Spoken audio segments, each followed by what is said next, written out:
Well, it's pretty easy to do the math. The state could be looking at $100 million or more in new costs, but only $30 million in new revenue. So are cuts on the way?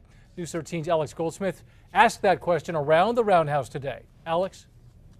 Well, Dean, state budget makers insist, despite the bleak picture you just laid out, that cuts aren't coming at this point, that they have found the money that they need, but a lot of state agencies won't be getting what they want this year.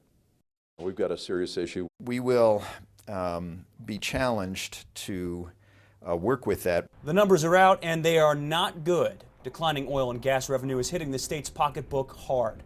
Right now, projections are the state will only have $30 million in new money to work with.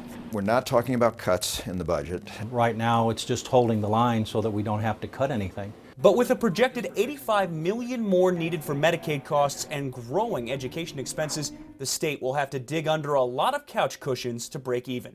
We're also looking at other funds that we might be able to sweep into the budget to carry us over for the year. Both sides agree that more money is needed to properly staff the state's prisons, and the K-12 education needs more money too.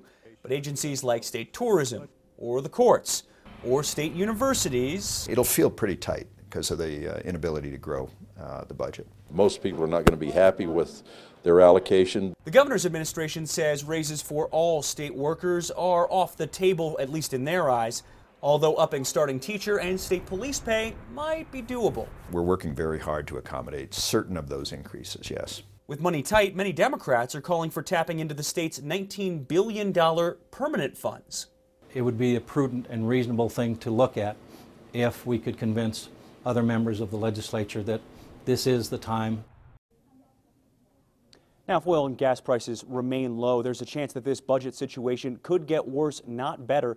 The last time that lawmakers had to cut the state budget was back in 2011, Governor Martinez's first year in office. Back to you. Okay, Alex, thank you.